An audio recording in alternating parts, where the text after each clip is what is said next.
Ya, memang bulan Januari merupakan penetapan program kerja baik dalam pelayanan ada di setiap gereja, bahkan secara khusus di DPD Agama Kedua. Oleh sebab itu di dalam kita akan nantinya melaksanakan program kerja baik setiap Februari dan keputusan yang nanti akan dibentuk pada hari ini. Banyak hal yang harus kita siapkan dalam kehidupan kita, dan salah satu yang kita harus siapkan hidup kita dengan firman Tuhan. Oleh sebab itu satu kebenaran firman Tuhan juga yang menjadi landasan dalam kehidupan kita, bahkan dalam tugas pelayanan kerja ke depan. Maka kita akan melihat kembali satu ayat yang pada minggu lalu sudah kita dengarkan, tapi kita akan melihat fokus ada satu tema yang menjadi sentral dalam pemberitaan firman Tuhan pada pagi hari ini. Kita kembali melihat di dalam 1 Timotius pasal 1 ayat 12. 1 Timotius pasal 1 ayat 12. Tidak mengapa kita juga membaca sampai pada ayat 15. Kita akan membaca bersama-sama beberapa ayat tersebut dalam hitungan ketiga. 1 Timotius pasal 1 ayat 12 sampai 15. 1, 2, 3. Aku bersyukur kepada Dia yang menguatkan aku, yaitu Kristus Yesus Tuhan kita, karena Ia menganggap aku setia dan mempercayakan pelayanan ini kepadaku. Aku yang tadinya seorang penghujat dan seorang penganiaya dan seorang ganas, tetapi aku telah dikasihaninya, karena semua itu telah kulakukan tanpa pengetahuan, yaitu di luar iman. Malah kasih karunia Tuhan itu telah dikaruniakan dengan limpahnya kepadaku dengan iman dan kasih dalam Kristus Yesus. Perkataan ini benar dan patut diterima sepenuhnya. Kristus Yesus datang ke dunia untuk menyelamatkan orang berdosa, dan di antara mereka akulah yang paling berdosa. Ini merupakan kesaksian kehidupan Paulus, di mana dia mengatakan bahwa dulunya dia adalah orang berdosa. Bahkan di antara orang-orang berdosa, Paulus adalah orang yang paling berdosa. Namun oleh karena kasih karunia Tuhan, Tuhan memanggil Paulus dan mempercayakan pelayanan yang besar. Banyak yang Tuhan percayakan dalam kehidupan Paulus, tetapi Paulus baik menghadapi pelayanan dan mengerjakan pelayanan itu bukan langsung mendapatkan kepercayaan pelayanan daripada Tuhan, langsung begitu saja mendapat pelayanan yang besar. Dan Paulus juga mendapatkan pelayanan daripada Tuhan itu bukan pelayanan yang bisa dikatakan spektakuler, pelayanan yang mendapatkan pujian. Wow, hebat Paulus. Memang jemaat-jemaat yang dilayani, yang diberkati oleh pelayanan Paulus, memuji Paulus bahwa Paulus hebat, luar biasa. Tetapi tidak semua memberikan apresiasi atau pujian kepada Paulus. Ada begitu banyak juga orang-orang yang dilayani oleh Paulus yang menghina, menghujat, dan bahkan bisa dikatakan menganiaya Paulus. Nah, itulah dinamika dan gejolak yang terjadi dalam kepelayanan Paulus. Ada begitu banyak hal sebenarnya kalau kita mau melihat dalam perjalanan pelayanan Paulus sejak Tuhan memanggil Paulus untuk menjadi hambanya.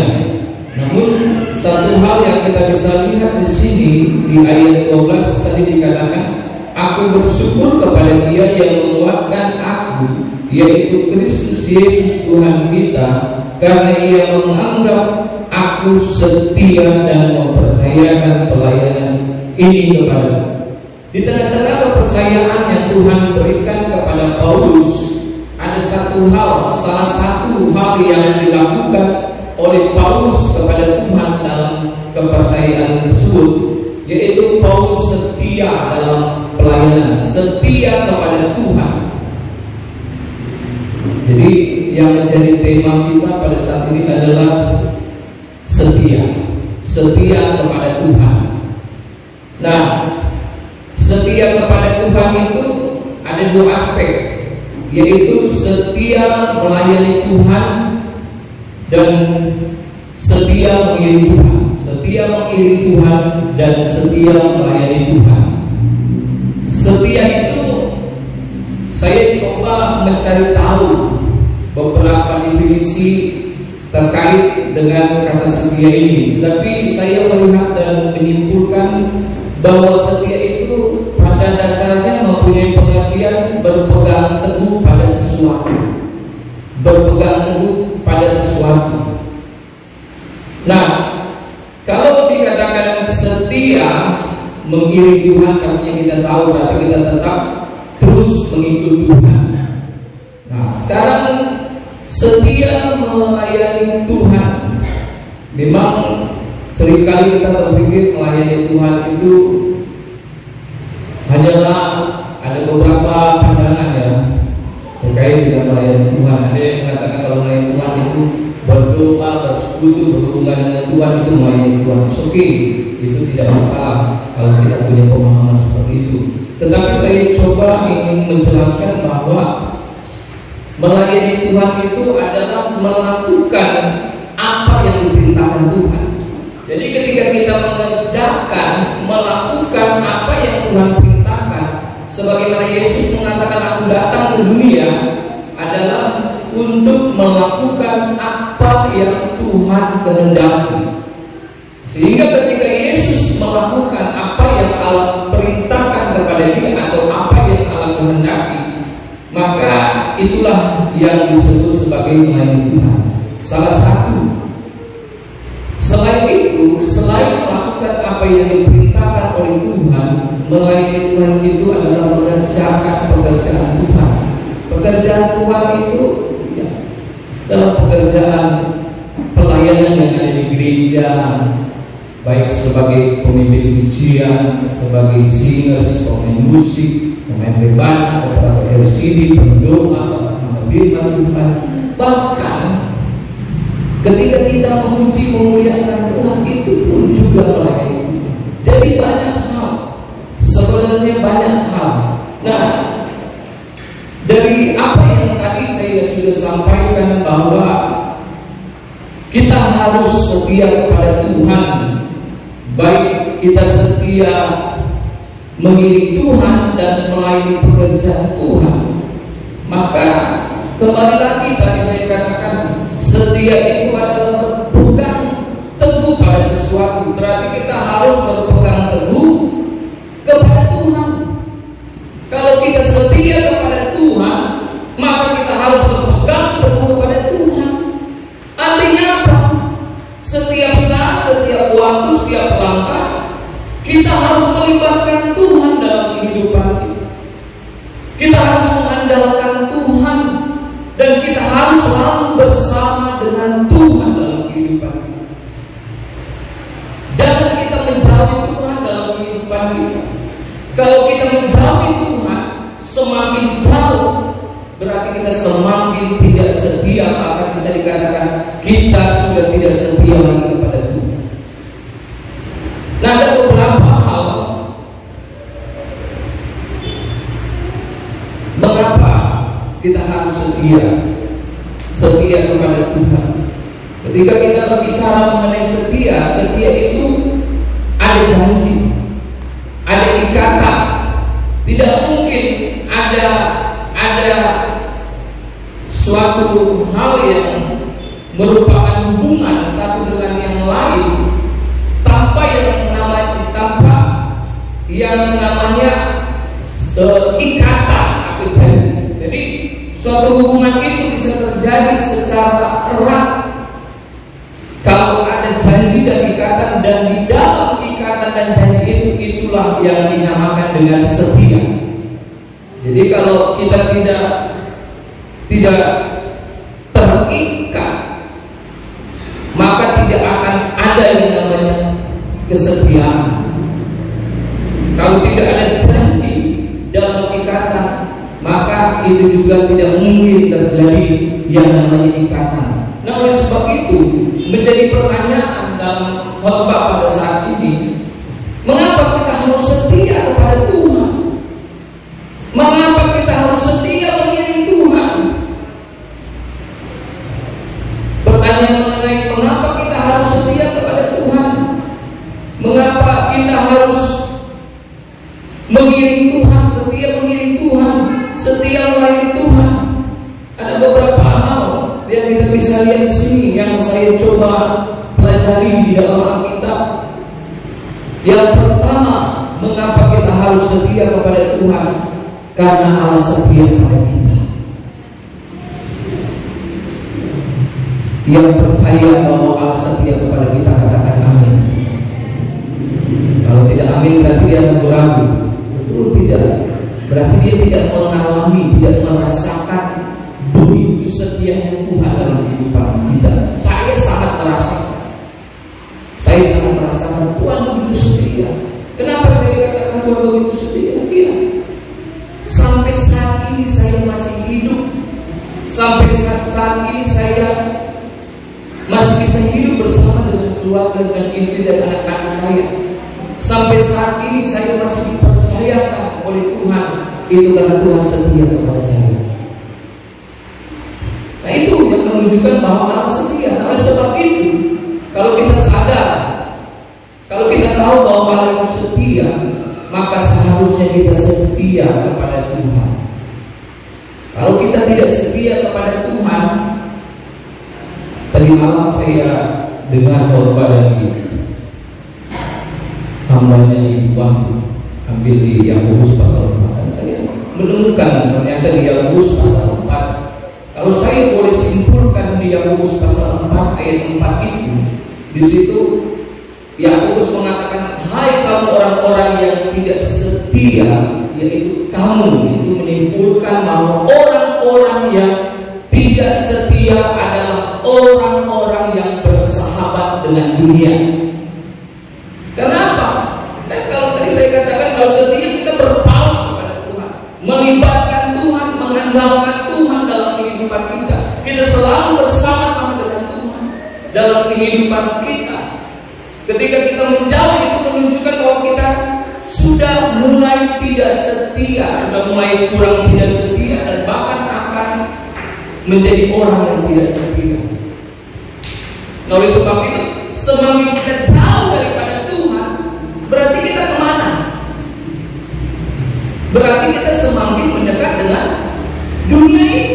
Semakin kita mendekat dan hidup dalam dunia ini, hidup dalam segala hal yang ada di dalam dunia ini, maka itu menunjukkan kita bersahabat dengan dunia.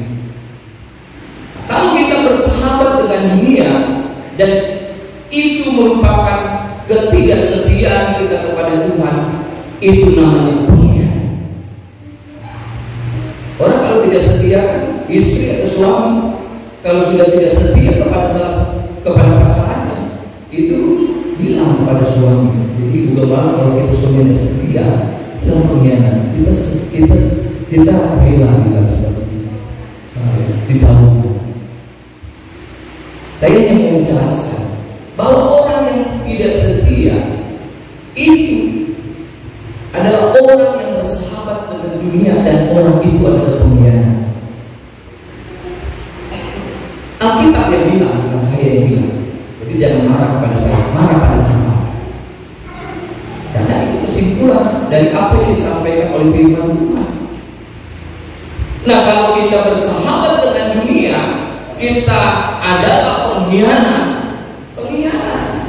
Ada tulang pengkhianat cinta. Kurang tahu, saya cuma tahu dua kata itu saja di lagu itu, dan kelanjutan itu tidak tahu. Cuma itu saja. Ya, tapi kita pengkhianat cinta Tuhan. Ya. Kita bermusuhan dengan Tuhan, ya. Kalau jadi pengkhianat berarti musuh dengan Tuhan. Nah, kalau kita jadi musuh Tuhan, rasakan itu. Kemarin saya mengajar, dia bilang salah satu makna daripada iblis itu, saya bilang adalah Satan. Apa itu Satan? Artinya musuh. Jadi ini iblis ini paling suka melakukan permusuhan dengan Allah dan manusia. Hanya iblis ini suka menentang Allah dan juga suka menentang manusia. Karena apa? Iblis mau menjatuhkan manusia. Dia mau manusia jatuh, terjerumus dan binasa. Itulah iblis. Nah, makanya kalau tadi dikatakan kalau kita tidak setia, kita akan selamat dengan dunia, kita pengkhianat, kita musuh Allah. Sudah tidak lagi berada di pihak Allah, kita berada di pihak mana? Pihak dunia dan pihak si iblis. Kita sudah menjadi pengkhianat dan kita menjadi musuh Allah. Kalau sudah jadi musuh Allah,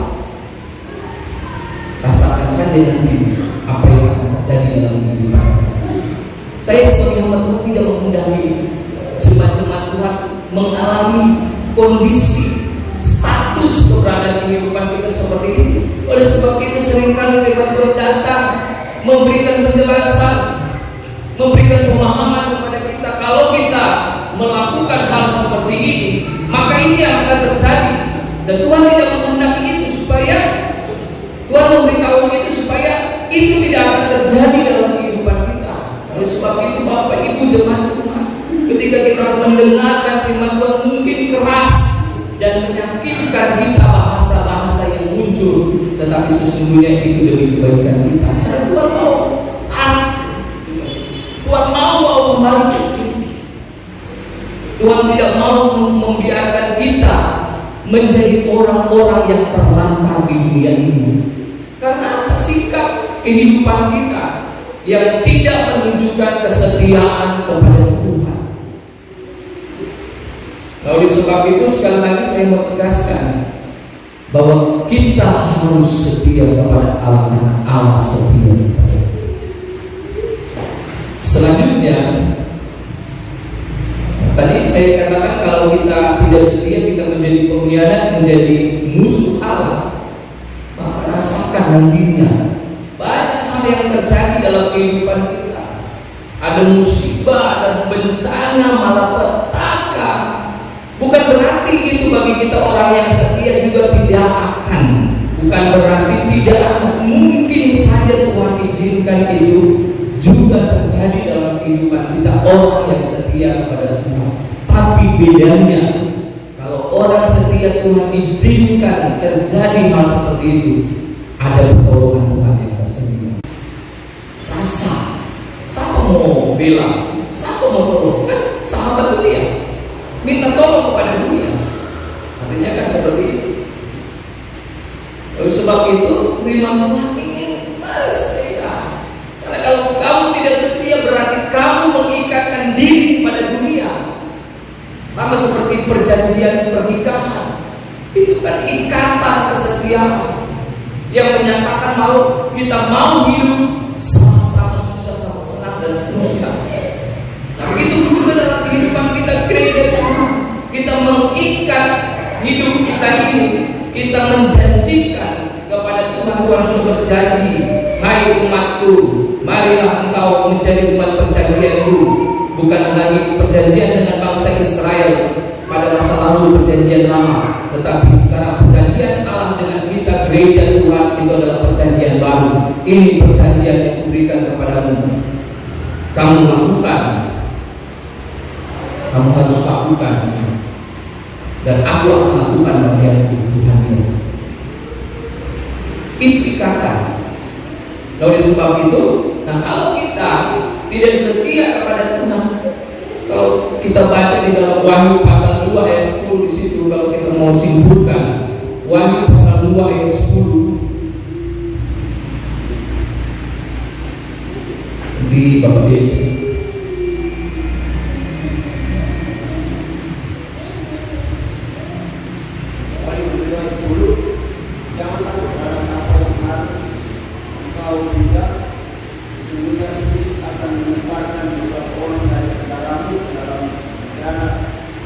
kamu mulai dan kamu akan beroleh saat selama Tuhan.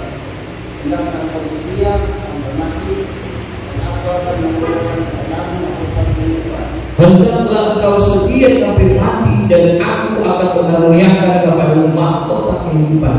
Berarti dengan kata lain, kalau orang tidak setia tidak mendapatkan mahkota kehidupan.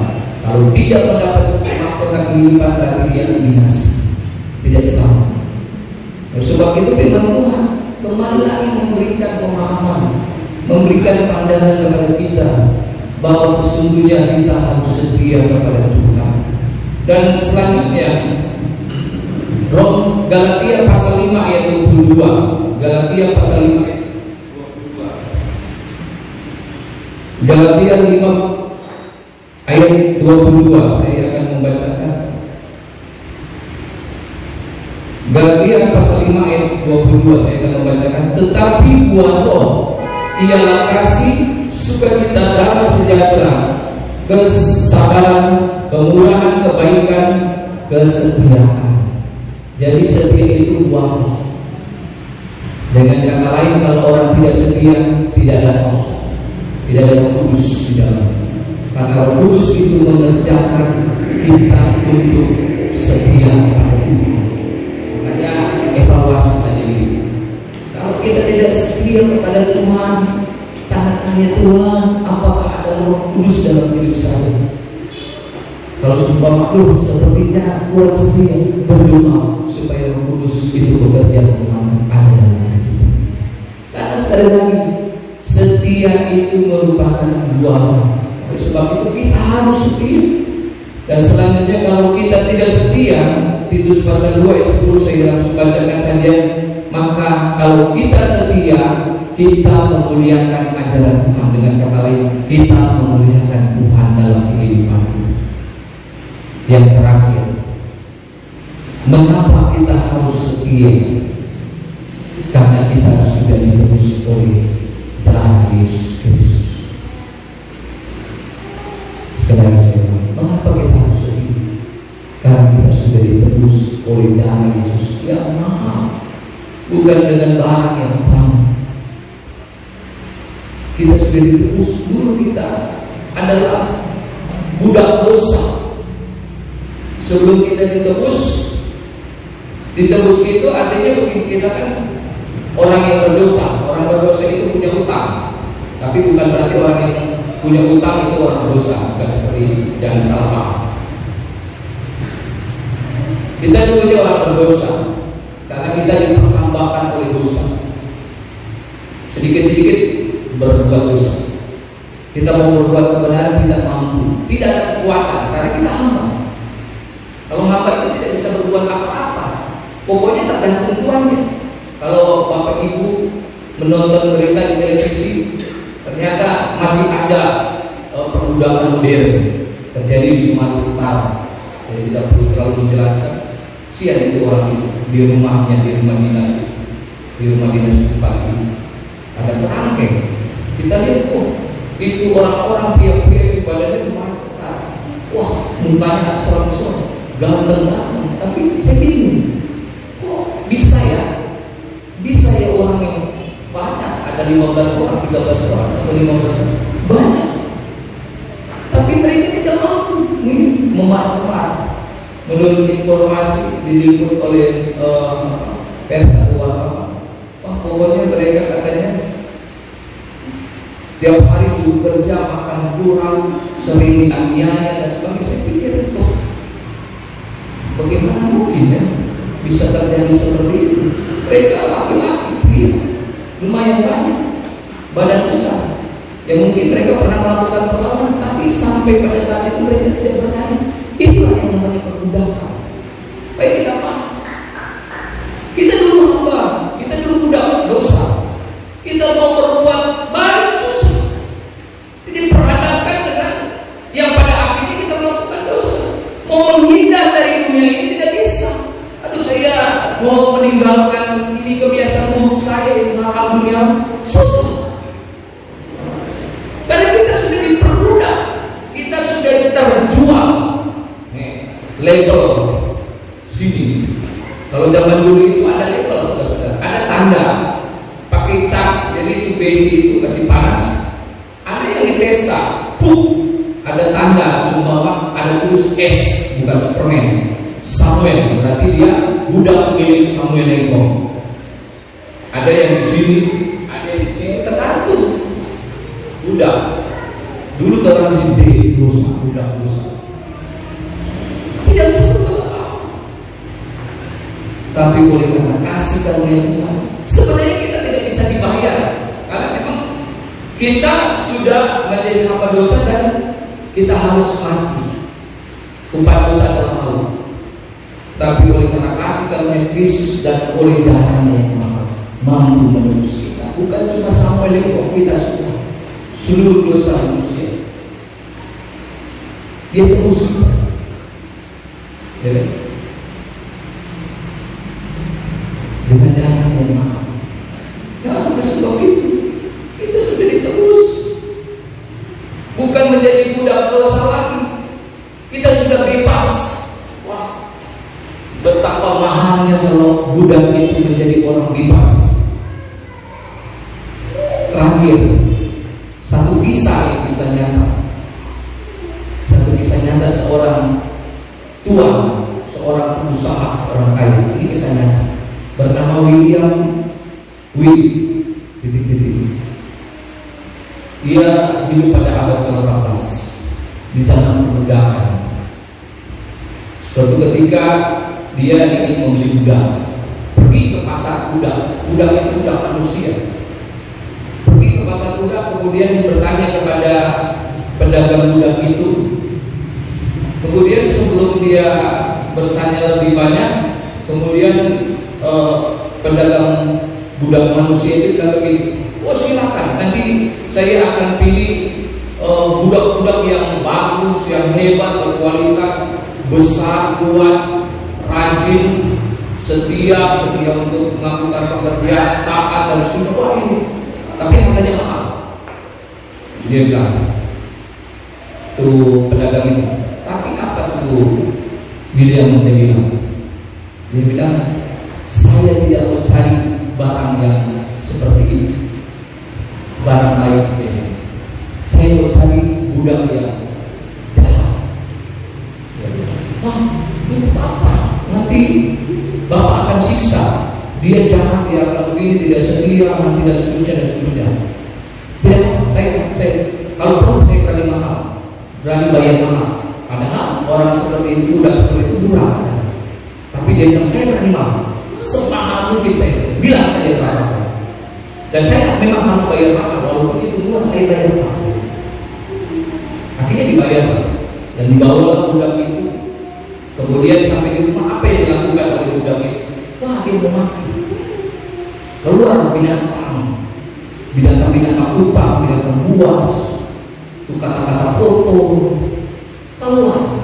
Dia bilang aja itu budak itu gimana? Berengkok dan seterusnya, keluar betul ini. Itu cerita kesannya. Pokoknya segala lupa makan, dia lempar barang-barang dan seterusnya. Kemudian dipanggil oleh tuannya itu William itu. Kemudian tuannya itu bilang, ini ada kertas. Saya sudah tulis kertas untuk kamu. Kertas ini adalah untuk membebaskan kamu dari aku sebagai tuan dan kamu menjadi orang bebas. Silakan kamu, tapi bukan marah ya, benar-benar. Silakan kamu, tidak apa-apa, kamu sudah saya beri. Kemudian ini budaknya ini keluar, bingung dia. Apa ya? Saya kan seharusnya sudah dibeli oleh tuan William, dan seharusnya saya sekarang menjadi budak tuan William ya. Kalau dulu mungkin istilahnya orang jadi budak iblis A, pindah jadi budak iblis B, pindah iblis C. Tapi ini dari pasar perbudakan, dari hamba yang dulunya mungkin lain dan datang kepada hamba tersebut, dia tidak diperlakukan sama seperti hamba, seperti tuan-tuan sebelumnya. Dia kasih surat pembebasan budak. Akhirnya dia keluar. Sampai di luar sampai di jalan dia mikir, bukan main kan dia tuan ini ya. Saya sudah dibeli Kemudian seharusnya saya harus dipergunakan, saya harus diperalat sesuai dengan apa yang dia kehendaki, ya. Namanya sudah dibeli, saya tidak berharga lagi. Saya harus mengikuti apa yang diperintahkan oleh dia. Tapi saya memperlakukan tidak baik kepada Tuhan saya mau mati dan saya bekerja tidak baik. Tapi Tuhan, saya diberikan justru surat pembebasan budak. Dia berpikir, luar biasa baiknya ini Tuhan William ini. Tapi di perjalanan juga dia berpikir, saya sudah menjadi orang bebas, tapi saya mau kemana? Selama ini saya ada di dunia ini, hidup di tengah-tengah dunia, banyak hal yang sangat-sangat membuat dia semakin terpuruk. Dia berpikir seperti itu. Untuk apa saya mau pergi keluar? Saya sudah mengalami kasih Tuhan yang begitu hebat. Oleh sebab itu dia akhirnya memberi hidupnya dia untuk mengabdi dengan baik kepada Tuhan dunia. Oleh sebab itu Bapak Ibu, kalau kita sadar bahwa kita adalah orang yang sudah ditebus oleh darah Yesus Kristus, mari kita setia kepada Tuhan. Untuk apa lagi kita? Kita mungkin kita mau hidup bebas, bebas. Mama papa jangan ganggu saya. Saya mau pergi bergaul, saya mau pergi melakukan ini, saya mau ini dan ini. Jangan ganggu saya. Terserah saya orang bebas. Orang tua tidak boleh campur. Biarkan saya bebas. Lu mau bebas. Lalu aku yang belum bebas di sana itu lalu lulus-lulus. Daripada aku hidup di sangkar emas, tapi aku hidup terburu. Lebih baik aku hidup bebas.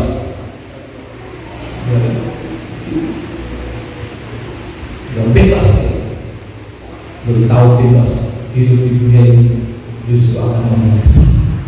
Lebih baik kita terikat dengan Tuhan. Tuhan suruh ini kerja, Tuhan suruh ini kerja, Tuhan perintahkan ini. Walaupun seringkali daging kita sakit, tapi kalau kita mau mengabdikan diri kepada Tuhan, kita masuk kepada Tuhan, ada upah besar yang Tuhan berikan. Walaupun mungkin di tengah-tengah pekerjaan, jangan dulu kita berpikir, Tuhan, saya mau setia, tapi percayakan pekerjaan besar kepada saya. Paulus tidak seperti itu. Paulus mulai dengan pelayanan yang kecil yang biasa, dengan tantangan yang begitu hebat. Dia pernah mengalami sakit, dia mengalami ancaman bahaya, maut, kapal karam, dikejar-kejar. Seperti itu. Jangan kita berpikir dulu, tapi kerjakan. Walaupun mungkin pekerjaan yang Tuhan berikan kepada kita hanya pekerjaan biasa, pekerjaan rendah, tidak dipandang orang, pekerjaan kecil. Tapi firman Tuhan berkata, setialah dalam perkara kecil, maka Tuhan akan memberikan kepada kita. Tuhan Yesus memberkati kita semua. Tuhan Yesus